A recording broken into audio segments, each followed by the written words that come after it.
My girlfriend sent, crashing at my ex's place tonight. Figure it out. I said, all right. Then I boxed her stuff and placed them by his doorway. Her access code failed when she attempted returning the following day. I'd been with Victoria for 18 months, living together in my downtown loft for the past 8. She was this stunning art gallery curator with expensive tastes and a habit of treating my place like her personal storage unit while contributing exactly zero toward rent or utilities. The text came at 9:47 p.m. on a Wednesday while I was debugging code for a client deadline. No explanation, no discussion, just a casual dismissal like I was some roommate she barely tolerated.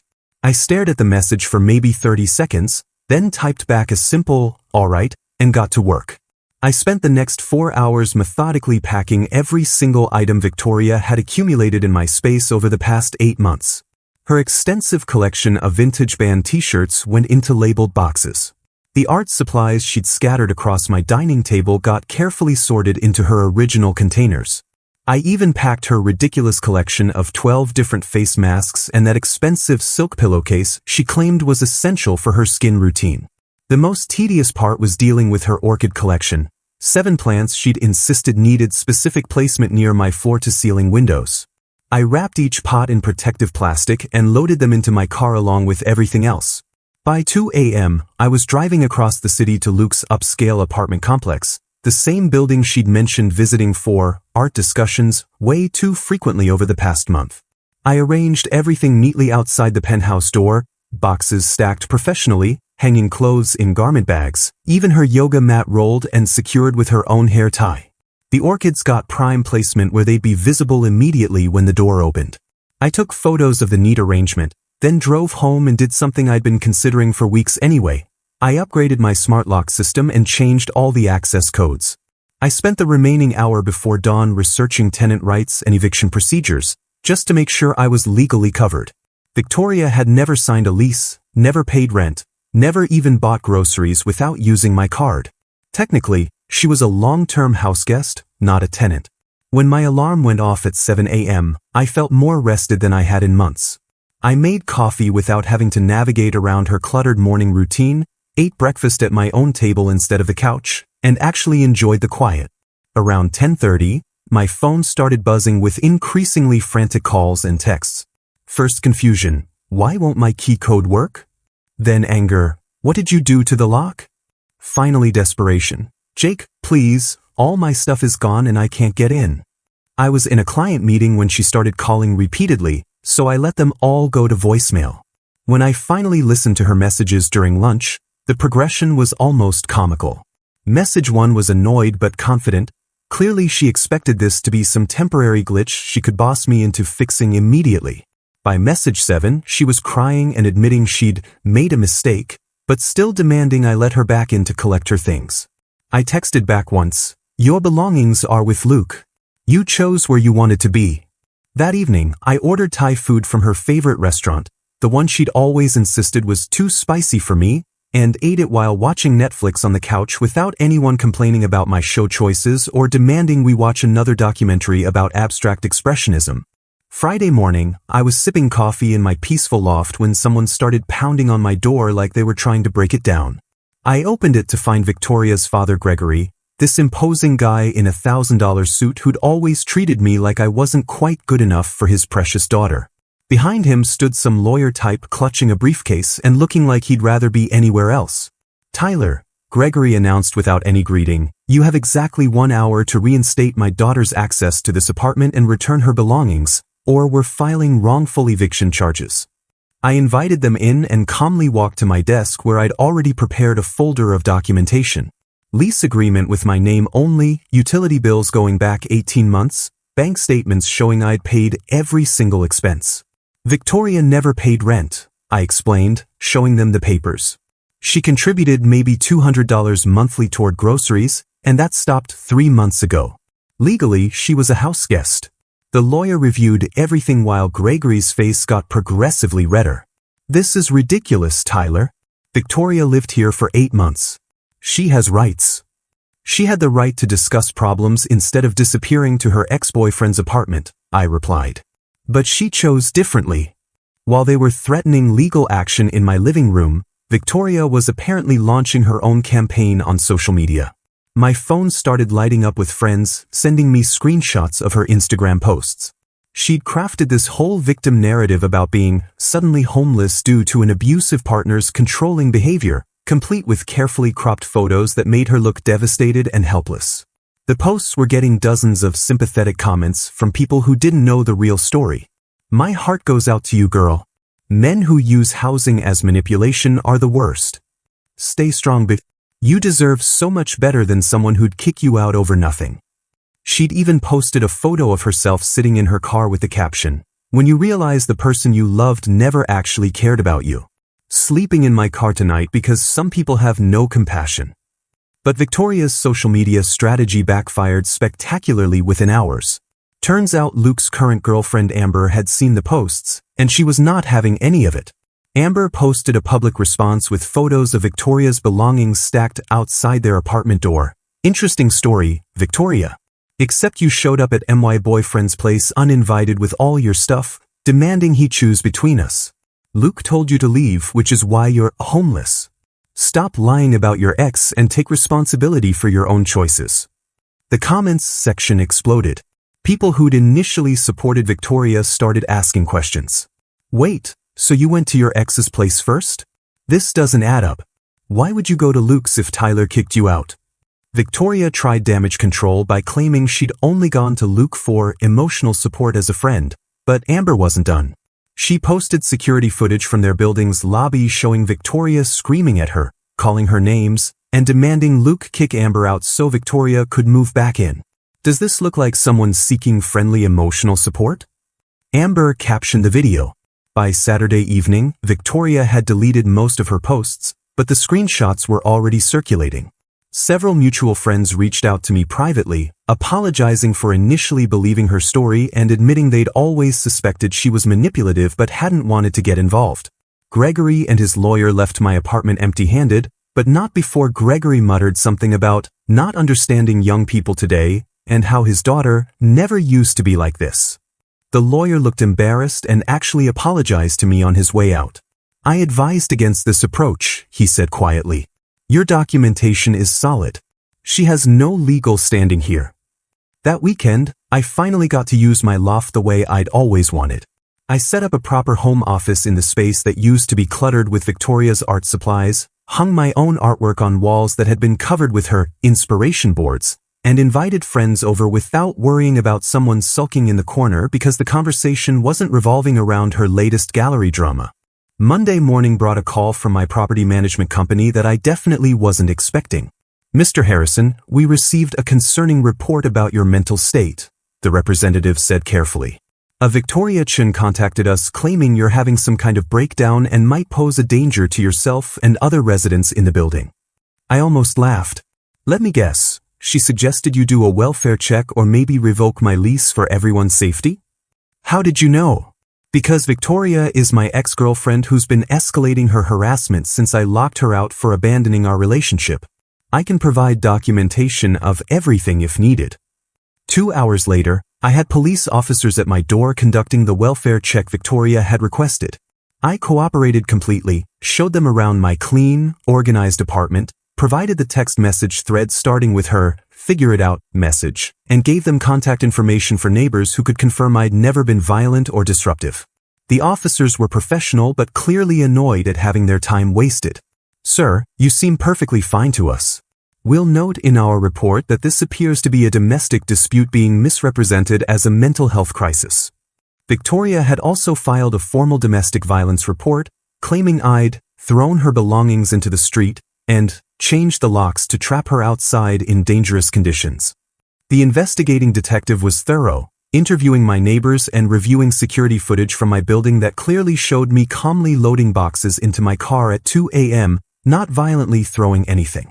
"Mr. Harrison, I've seen actual domestic violence cases, and this isn't one," Detective Martinez told me after reviewing everything. "This looks like someone trying to weaponize the system against you. We'll be noting that in our report as well." Wednesday afternoon, I was grabbed at my usual coffee shop by someone I barely recognized, Miranda, Victoria's college friend who I'd met maybe twice at parties. She looked exhausted and furious. Tyler, you need to fix this situation with Victoria right now, she demanded, dropping into the chair across from me without invitation. She's been sleeping in her car for 4 days because no one else wants to deal with her drama. That sounds like a Victoria problem, I said, continuing to work on my laptop.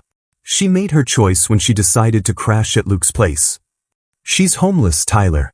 She lost her apartment when she moved in with you, and now she has nowhere to go. How can you just sit there acting like this is normal? I looked at Miranda directly for the first time. She chose to leave our relationship via text message to spend the night with her ex-boyfriend. She never asked to discuss problems, never suggested we work on anything. She just announced she was done with me and expected me to wait around until she decided whether Luke was a better option. Miranda's face changed as she processed this. That's not what she told me. She said you kicked her out during a fight over money. She's been telling a lot of stories that don't match reality. Ask Luke and Amber how Victoria's visit to their place actually went. The situation escalated beyond uncomfortable conversations when Victoria started following my daily routine. She'd show up at my gym during my regular workout times, sitting in the parking lot in her car and staring at me through the windows. She appeared at my office building during lunch hours, trying to intercept me on the sidewalk for just 5 minutes to talk. The restaurant where I met clients for dinner meetings became off-limits when she started showing up there, causing scenes by approaching my table and demanding to discuss our situation in front of professional contacts. My favorite weekend hiking trail became her new stakeout location. I'd arrived to find her car already there, and she'd, coincidentally, appear on the same path, trying to force conversations while I was trying to exercise and clear my head. This is crazy, Victoria, I told her during one of these encounters. You're literally stalking me now. I'm trying to save our relationship, she replied, like this behavior was perfectly reasonable. You won't answer my calls or texts, so I have to find other ways to reach you. There's no relationship to save. You ended it when you chose Luke over me. I never chose Luke over you. I made a mistake and I'm trying to fix it. By sleeping in parking lots and following me around the city? Her behavior was becoming genuinely unsettling. She knew my schedule better than I did, appearing at locations where I hadn't even posted about being. My coworkers started commenting on the blonde woman who kept showing up outside our building. My gym actually asked if I wanted them to ban someone who'd been loitering in the parking area and making other members uncomfortable. Victoria's harassment crossed into criminal territory on a Thursday when I got an alert from my credit monitoring service about suspicious activity. Someone had tried to access my Bank of America account using my social security number and personal information that only someone very close to me would know. The failed login attempts had triggered security protocols, but the damage was already starting. I discovered she'd successfully opened 3 credit cards in my name over the past week, having them shipped to different addresses including Miranda's apartment. The charges were already piling up. $800 at Nordstrom, $600 at Sephora, $1,200 at some boutique art supply store, and another $900 on what looked like hotel stays and restaurant bills. She'd memorized my social security number, mother's maiden name, and even the answers to my security questions during our 18 months together. Information I trusted her with like any normal partner, never imagining she'd weaponize it later. I immediately froze all my accounts and spent 6 hours on the phone with fraud departments, filing police reports and documenting every unauthorized transaction. The bank's security specialist was shocked by the scope of the identity theft. Sir, this person had access to an unusual amount of your personal information. This looks like domestic-related financial fraud, which we take very seriously. Friday morning brought a call from my boss, David, that made my stomach drop. Tyler, I need to see you in my office immediately. We've received some serious allegations about your conduct and potential financial irregularities. I walked into his office to find him holding printed emails and what looked like bank statements. Someone contacted our HR department claiming you've been embezzling client funds to support a gambling addiction. They provided what appears to be documentation of suspicious transfers and large cash withdrawals. My heart was pounding, but I kept my voice steady. David, who made these allegations? Someone claiming to be a concerned friend who discovered your activities. They said you've been desperate for money lately and might be using client accounts to cover personal debts. I pulled out my phone and showed him the fraud alerts and police reports I'd filed. Victoria, my ex-girlfriend, has been systematically stealing my identity and opening credit accounts in my name. She's now apparently trying to destroy my career because I won't take her back. David's expression shifted from concern to anger as he reviewed the evidence. Tyler, I've worked with you for 3 years. I know your character, and these allegations never made sense to me. But we had to investigate when someone provided what looked like financial documentation. The documentation is probably fabricated, just like the credit card she opened in my name. He spent an hour reviewing my actual financial records, client account access logs, and the timeline of Victoria's harassment campaign. Tyler, I'm sorry you had to go through this meeting, but I had to be thorough. It's clear these allegations are completely false. We'll be noting in your file that this was an attempted character assassination by a disgruntled ex-partner. Can we pursue this legally?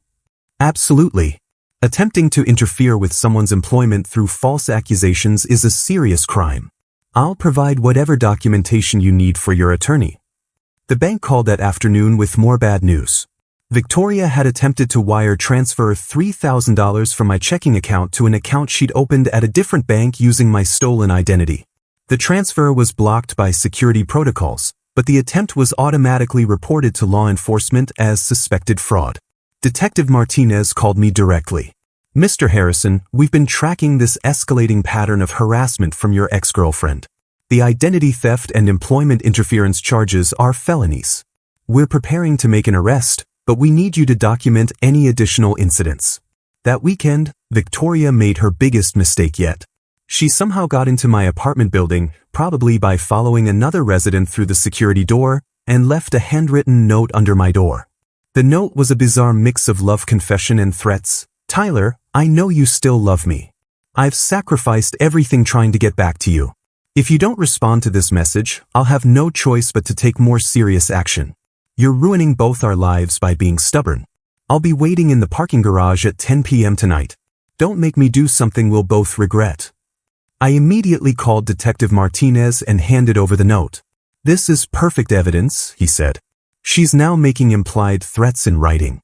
We have everything we need for arrest warrants on multiple charges: identity theft, credit fraud, stalking, filing false police reports, and now criminal intimidation. Monday morning, I hired Isabella Chin, a prominent attorney who specialized in harassment and cybercrime cases. Her office walls were covered with certificates and news articles about high-profile cases she'd won against stalkers and cybercriminals. Tyler, I've reviewed the documentation you provided, and this is one of the most comprehensive harassment campaigns I've seen, Isabella said during our first meeting. Victoria has systematically attacked every aspect of your life, personal, financial, and professional. We're going to pursue maximum penalties. Isabella's investigation uncovered things I hadn't even discovered yet. Victoria had been contacting my clients directly, sending anonymous emails claiming I was unstable and unreliable, and suggesting they find new financial advisors before I did something that affected their investments. She'd created fake social media accounts to leave negative reviews on my company's business pages, claiming I'd mishandled her family's retirement funds, and warning others to stay away from Tyler Harrison. The digital forensics team found deleted posts from her real accounts that contradict everything she told police and her family, Isabella explained. She actually bragged to friends about making Tyler pay for embarrassing her and teaching him what happens when you disrespect her. The investigation revealed Victoria had been using her position at the prestigious Meridian Gallery to research my professional network. She'd accessed client information through Art World connections, used gallery resources to print fake documents for her false police reports, and even missed work to conduct surveillance at my office building. Her employer, Margaret Whitfield, contacted me personally after discovering the scope of Victoria's activities. Mr. Harrison, I want to apologize on behalf of Meridian Gallery. We had no idea Victoria was using our facilities and connections to harass you. She's been terminated immediately, and we're cooperating fully with law enforcement. Margaret revealed that Victoria had been lying about client meetings to justify her absences, had used gallery computers to create fake financial documents, and had even stolen letterhead to forge official-looking correspondence for her harassment campaign. We trusted her completely, which she exploited to hurt you. This behavior is absolutely inexcusable. The background check Isabella ordered uncovered Victoria's history that I'd never known about. She had a sealed juvenile record for stalking a high school boyfriend, including vandalizing his car and threatening his new girlfriend. In college, she'd been placed on academic probation twice for interpersonal conflicts that involved harassing professors who gave her poor grades. There was even a restraining order filed by her previous boyfriend before me, though charges were dropped when he moved to another state. Tyler, this woman has a documented pattern of escalating harassment when relationships end, Isabella explained. The juvenile record shows she slashed her high school boyfriend's tires and spray-painted "cheater" on his parents' driveway. The college incidents involved her following professors to their cars and showing up at their homes uninvited. Isabella filed for emergency restraining orders while building the criminal case. We're pursuing charges for identity theft, credit fraud, stalking, filing false police reports, attempted interference with employment, criminal intimidation, and cybercrime. The financial damages alone exceed $8,000, and the attempted career sabotage makes this a serious felony case. The restraining order hearing was scheduled for the following week, but Victoria violated it before the ink was dry. She showed up at my apartment building again, this time trying to convince the doorman that she was my fiancé who'd been locked out during a lover's quarrel. Security footage showed her becoming increasingly agitated when the doorman refused to let her up, finally screaming that I was a dangerous psychopath who needed to be stopped. Detective Martinez arrested her in the lobby.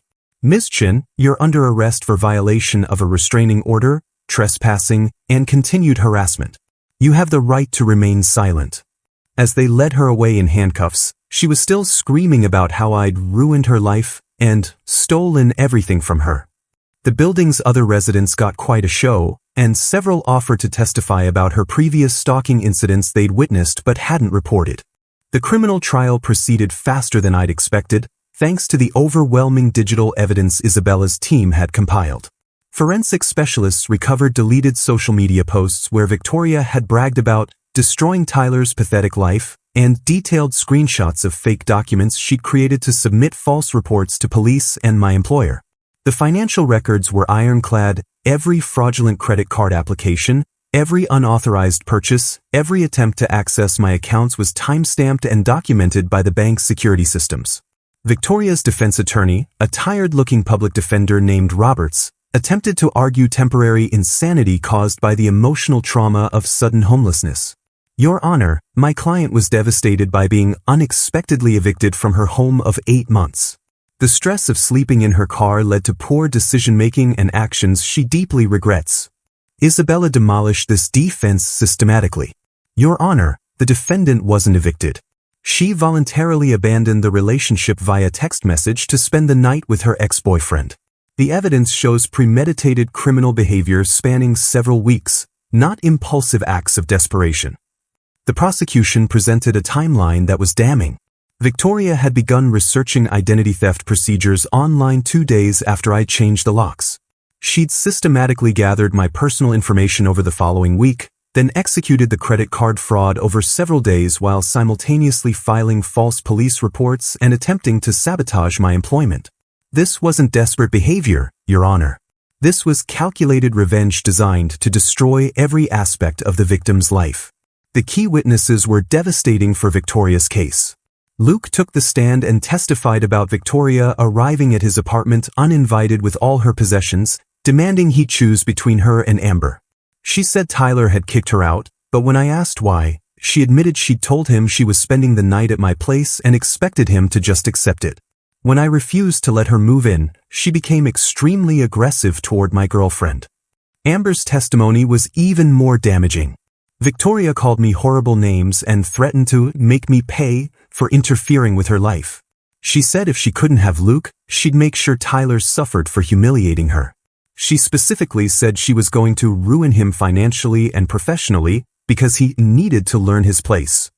Detective Martinez presented the evidence methodically: the false police reports Victoria had filed, the fabricated financial documents she'd submitted to my employer, the threatening note she'd left at my apartment, and the security footage of her repeated violations of the restraining order. The defendant engaged in a systematic campaign of harassment designed to destroy the victim's reputation, financial security, and professional standing. The judge reviewed Victoria's escalating pattern of behavior, her history of similar conduct with previous partners, and the scope of the financial and emotional damage she'd caused. Ms. Chin, your actions represent a deliberate and sustained attack on Mr. Harrison's life and livelihood. You violated his privacy, stole his identity, filed false reports with law enforcement, attempted to destroy his career, and continued this behavior even after being legally ordered to stop. Victoria's sentencing was comprehensive. 2 years in county jail for the felony charges, 5 years probation upon release, mandatory psychiatric evaluation and anger management classes, complete financial restitution for all damages including my legal fees, and a permanent restraining order prohibiting any direct or indirect contact with me for the next 10 years. The judge was particularly stern about the employment interference charges. Attempting to destroy someone's professional reputation through false accusations is a serious crime that undermines public trust in our institutions. The sentence reflects the gravity of these actions. As Victoria was led away to begin serving her sentence, she finally broke down completely. Gone was the manipulative confidence she'd maintained throughout the harassment campaign. "Tyler, please," she called out as the bailiff escorted her from the courtroom. "I never meant for it to go this far. I just wanted you to care about losing me." I didn't respond. Isabella had advised me to avoid any reaction that could be construed as engagement, but honestly, I felt nothing but relief that this nightmare was finally over. Victoria's conviction became public record within days, effectively ending her career in the art world where reputation and personal integrity are everything when dealing with high-end clients and million-dollar collections. Word traveled fast through the gallery circuit. Margaret from Meridian called to tell me that several other galleries had already contacted her asking about Victoria's background after seeing the news coverage.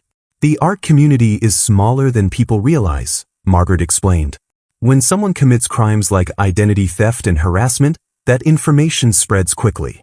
Victoria will never work in prestigious galleries again."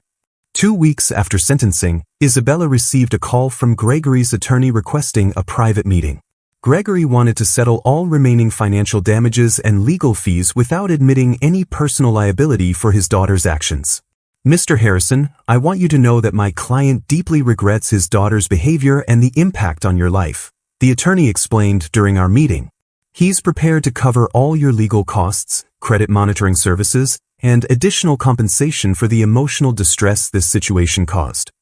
The settlement was substantial, enough to cover Isabella's fees, all the financial damages, plus a significant amount for the months of harassment and professional disruption I'd endured.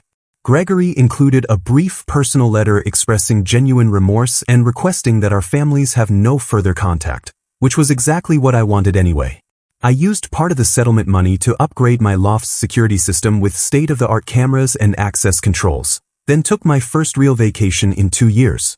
3 weeks in Costa Rica, hiking through national parks and not checking my phone every 5 minutes for harassment messages. The peace and quiet were incredible after months of constantly looking over my shoulder. When I returned, I felt like myself again for the first time since this nightmare started.